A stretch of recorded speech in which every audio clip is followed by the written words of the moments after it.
The applause was thunderous, but none of it reached me. I stood at the podium, fingers trembling on the edge of the lectern, staring out at a sea of faces, none of which looked back with pride. Not even hers, especially not hers. Marie sat in the third row, center aisle, same navy blazer she always wore for important days. Her lips were pressed into a flat line, arms crossed over her chest, and for a split second, I wondered if she'd even clap. But she did, once, maybe twice, the kind of applause you give a stranger, not a best friend. I was valedictorian. Out of 150 law graduates, I ranked first. I had waited 5 years for this moment, fought through mental breakdowns, isolation, the whispers, and the silence. And now that I was here, standing in full regalia, gold cords draped over my shoulders, diploma in hand, I felt nothing, except watched, not admired, scrutinized, as if every eye that once celebrated my victories was now searching for cracks in the foundation. I had always imagined this moment with Marie beside me, whispering, "I told you so," and wiping tears from her face. But instead, she was the first to look away. Then came the message. My phone buzzed quietly beneath my gown. I shouldn't have checked it, not while they were still reading my name. But I did. Everyone knows it should have been Yaina. You don't deserve this. No name. But I didn't need one. The punctuation alone told me everything I needed to know. Norman never used periods. Fred couldn't spell deserve. And Matt didn't have the spine. That left one person. Yaina. I looked across the aisle. She was seated with the honors cohort, second in class, gown perfectly pressed, smile polished like a campaign poster. She waved at someone behind me, then looked directly at me and smiled wider. I turned back to the stage. The dean was still speaking, but his voice was miles away. My ears had narrowed to static. My hands were cold. It wasn't the message that hurt. It was the certainty that they'd been planning this for weeks. Quiet little fires passed between group chats and glances, and I had been too focused, too naive to notice. Marie didn't look up again. Not when I walked past her. Not when I bowed. Not even when I choked back tears while thanking my professors. That night, I deleted our group chat. Fred, Norman, Matt, Steve, Alex, and Marie. 5 years of inside jokes, drunken debates, shared outlines, and midnight breakdowns. Gone in one swipe. Yaina wasn't in that thread. She never was. She preferred private messages, subtle poisons. That was the night I stopped being a friend and became a threat. We met during orientation week, Marie with her too-tight bun and aggressively color-coded notebooks. She sat beside me during the dean's opening remarks and offered half a granola bar when my stomach growled mid-speech. By week 2, we were inseparable. She was charming, organized, sharp-tongued, and knew exactly when to laugh to make professors like her. I was quieter, hungrier. I didn't come from a legacy family or a long line of attorneys. I came with student loans and a chip on my shoulder. But Marie never made me feel lesser. Not at first. The group came later. Fred, her boyfriend at the time, was loud and liked to dominate every conversation. He cracked jokes that made everyone uncomfortable but laughed so hard at his own punchlines. You'd think you missed something clever. I didn't like him. But Marie insisted. He's not so bad once you get used to him. So I got used to him. Then came the rest, Norman, who always played devil's advocate in every argument. Steve and Matt, the inseparable comic relief duo. Alex, who was always half in love with himself. And finally, Yaina. Brilliant, soft-spoken, strategic. She never said much, but when she did, everyone listened. Especially me. We formed a study group after midterms. That semester, out of 150 students, 3 of us ranked at the top. Yaina, me, and Alex. It changed everything. Suddenly, what began as group study sessions turned into subtle battles for control. Over professors' attention, over extra credit slots, over internship recommendations. Alex took the first shot. During second year, he asked me out. I declined politely. Firmly. He told people I had been flirting, that I led him on, that I was only trying to climb the ranks by using him. I confronted him once. He just smirked and said, "Should have played along, sweetheart." After that, I stopped sitting next to him, but the group didn't. They laughed it off as drama.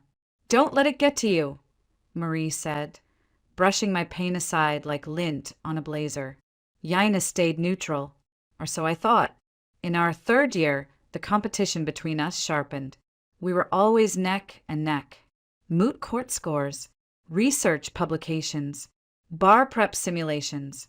But she was graceful, always pretending not to care about rank. "I'm just here to learn," she'd say, as if she didn't track every decimal of our GPA updates. I admired her. I also feared her. It wasn't until later that I realized Yaina never truly competed. She manipulated the race. She sent professors quiet notes about deadlines I'd accidentally missed. She mentioned offhand that I seemed burnt out in front of the internship director. Subtle, untraceable, and I kept brushing it off. Because we weren't enemies. We were friends, weren't we? But then Fred started spending more time with her. Study sessions that didn't include me. Inside jokes that didn't land with anyone else. Marie noticed too, though she never said it out loud. When she and Fred broke up, she told me it was mutual. He said, "I'm not wife material," she whispered, eyes red. Whatever that means. I wanted to comfort her, to rage on her behalf, but deep down, something about her reaction felt rehearsed. The next month, she was dating Fred's older brother, and laughing louder than ever. That's when the group began to dissolve. Publicly, we were still tight. But the messages became shorter. Inside jokes faded. I stopped getting tagged in event invites. And when I made it onto the dean's academic panel, not one of them said congratulations. Yaina made a joke in the group chat. "Guess being boring finally pays off." Nobody laughed. Nobody defended me either. Marie didn't text that night. Fred liked the post. Norman sent a thumbs up. The silence was louder than any insult. I told myself I didn't care, that I had law reviews to finish, bar exams to prepare for, that friends were temporary, but the license would be forever. But even the strongest foundation begins to crack when the people you trusted start handing out hammers. It started with a rumor, just a whisper at first, told by a junior I barely knew, mumbled over coffee in the law library. "I heard you're obsessed with Fred." I blinked. "What?" She backpedaled quickly, said it was probably just gossip. But something about the way she avoided my eyes told me she wasn't the first to hear it, or the only one. That night, I messaged her privately. She told me Fred had been telling people I had a crush on him, that I'd been chasing him for months, that I'd gotten jealous of his relationship with Yaina and couldn't let go. I stared at the screen until it blurred. My stomach turned. Being falsely accused of desiring Fred, the most narcissistic, manipulative person I had ever tolerated, wasn't just humiliating. It was disgusting. It was designed to smear me where it hurt most. My credibility, my professionalism, my integrity. I called Fred. No yelling. Just facts. "You told people I'm into you?" He laughed. Then gaslight. "You're taking things too seriously," he said. "You know Marie used to say stuff about you too, right? Don't be so sensitive. I've done so much for you. You should be grateful." Grateful? We had barely exchanged more than 10 sentences in the past year, most of them laced with sarcasm. I hung up mid-sentence, and I blocked his number. I didn't scream. I didn't retaliate. Not yet. I just shut down. That week, I got a call from one of the senior attorneys managing a bar prep workshop, a mandatory component for our license submission. "Why aren't you attending?" he asked. I wasn't invited. He sounded confused. "Yaina told me you weren't interested." The words hit like a slap. Yaina had been the workshop's student coordinator. I had trusted her. I had assumed the silence was administrative. But she had lied to my face and behind my back. And if I had missed it completely, I would have lost my chance to qualify for the bar that cycle. I showed up the next morning without a word, smiled, took notes, sat 2 rows away from her. She waved when she saw me as if nothing had happened. Sweet as ever. That night, the senior attorney texted again. We're forming a new student committee under the state bar. Would you consider joining? You've shown great leadership, and well, valedictorian says it all. For a second, I hesitated. Something about the past weeks made me question everything, even my worth. But I said yes, politely, professionally. 3 days later, I received an email. My name had been quietly removed from the committee. No explanation, no warning. I found out through a classmate that Fred had been appointed interim chairman and had strongly suggested I not be included. I didn't cry. I didn't scream. I went for a walk in the rain. I sat at a bench outside the courthouse and just watched the windows flicker. For the first time, I realized something no one had said out loud. They weren't done with me. This wasn't about petty jealousy anymore. It was calculated, coordinated, and dangerously effective. The next day, I received a message from Yaina. Everyone is surprised you're part of the new committee. Honestly, you don't deserve it. I stared at the screen for a long time. Then I replied, noted. She sent another message seconds later. LOL chill, it was a joke. But it wasn't. None of it ever was. I didn't answer Yaina's joke. I didn't even open the chat again. But something inside me snapped, not with noise, not with rage, but with finality. That night, Marie called. Her voice was calm, almost rehearsed. Fred told me, you're still upset about the committee thing. He's willing to move past it if you apologize. It's not a big deal, really. I didn't respond right away. The words had weight, but no substance, like she was reading from someone else's script. She continued, look, I get it. You're under a lot of stress, but Fred's trying. You're kind of making this bigger than it needs to be. My hand tightened around the phone. You're saying I should apologize. She paused. He said you've been cold, distant, that you're starting rumors. There it was. Gaslight, repeat, erase. The same pattern over and over. Only this time it wasn't just Fred. It was Marie too. Marie, I said slowly. Do you remember what Fred said to you? The night he told you you weren't the kind of girl someone marries. Silence. Ido, he whispered. Because you called me sobbing. I was the one who picked you up from his place, remember? Her voice dropped. That was a long time ago. He's changed. No, he hadn't. They had. The next morning, Norman messaged me privately. No context. No greeting. Please don't ever ask to be added back to the group chat. Everyone hates you. They just don't say it to your face. I read it again. Then again.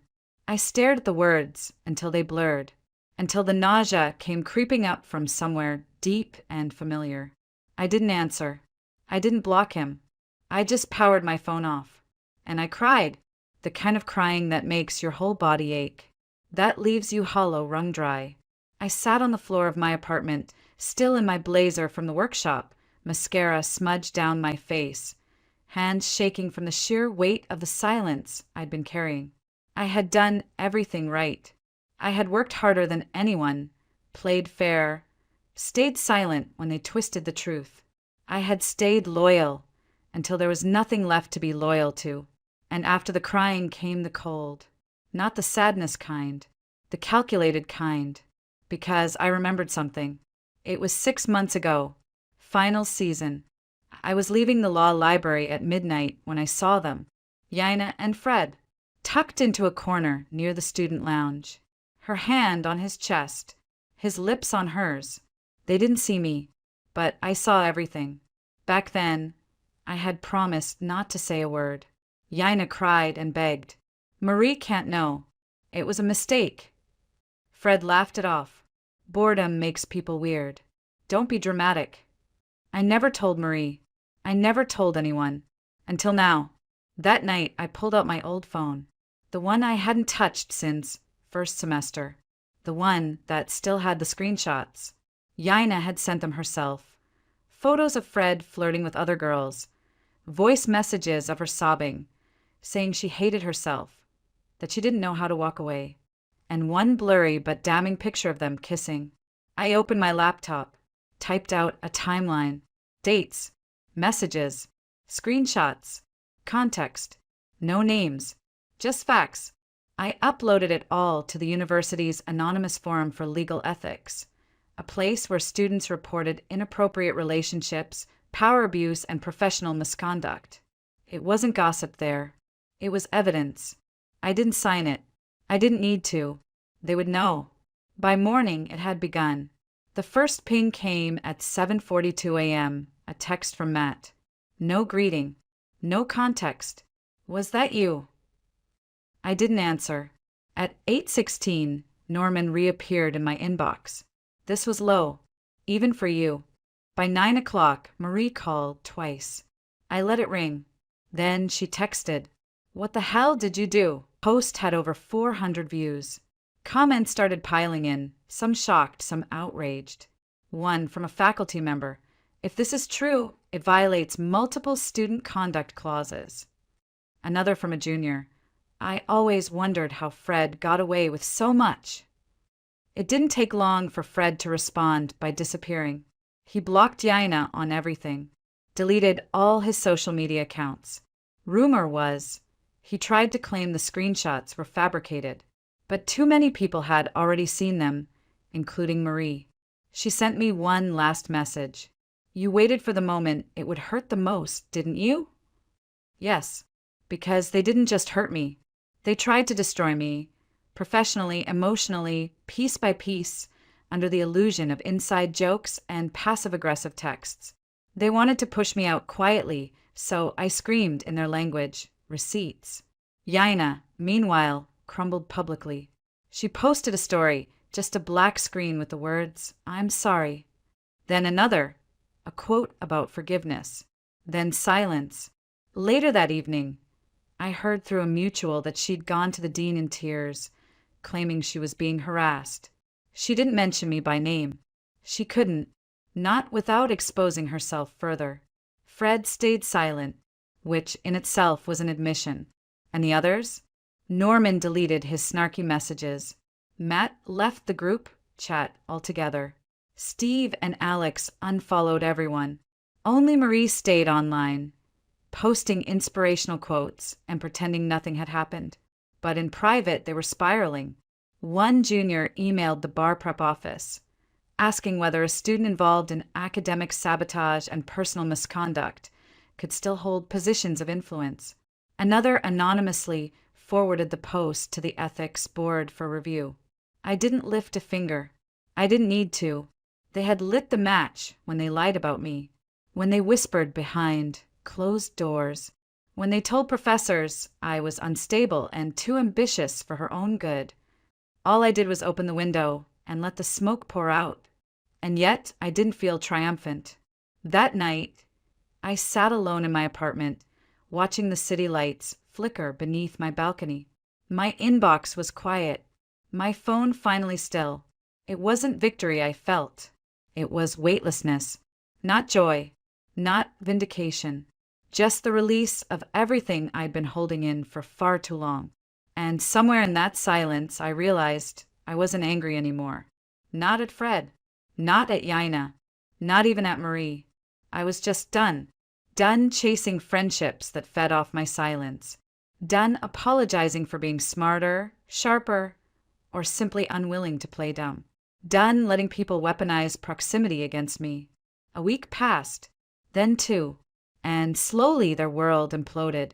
Fred withdrew from the bar prep committee without explanation. No farewell message, no replacement announcement, just a quiet vanishing act, like he had never been there to begin with. Yaina stopped coming to workshops. I heard from a faculty assistant that she requested mental health deferment. Some said she was planning to delay taking the bar. Others whispered she might drop out entirely. No one really knew. But no one reached out, either. Marie didn't speak to me again. She returned to her performative positivity. Sunset quotes, curated smiles, #healing hashtags. But people noticed. They always do once the filters crack. Her reputation didn't shatter, it just faded. Quietly, gradually, like a song no one requests anymore. And the rest of them, Norman, Matt, Steve, Alex, they did what cowards always do. Disperse and pretend nothing happened. But I knew they remembered. Every time someone looked at them too long. Every time a professor brought up ethical leadership. Every time a new student asked, "Weren't you friends with?" As for me, I graduated. I passed the bar. I moved out of state without saying goodbye. The firm that hired me wasn't glamorous. It didn't have skyline views or marble floors. But it was honest, small, focused. A partner there had read my published note on professional misconduct during law school and said, "You seem like someone who understands boundaries." I laughed when I read the email. He had no idea. Some nights, I still think about them, about how fast things can unravel, about how people you once trusted with your worst fears can weaponize them the second your name outshines theirs. I wonder if they ever missed me, if Marie ever looked at our old photos and paused, if Yaina ever regretted it. But those thoughts don't linger anymore. They visit, then leave, because I'm not angry, not bitter, not even proud of what I did. Just clear about what I deserve, clear about the spaces I will no longer shrink myself to fit, clear that sometimes the most powerful kind of revenge is exposure, not to destroy, but to illuminate. I didn't burn their house down. I just turned on the lights and let them see the mess for themselves. Now, when I walk into courtrooms, I walk alone, but not lonely. My circle is smaller, sharper, real. No more Marie. No more performative friendships. No more group chats where my silence is treated like a flaw. Just me, my voice, and the truth. And for the first time in years, that feels like enough.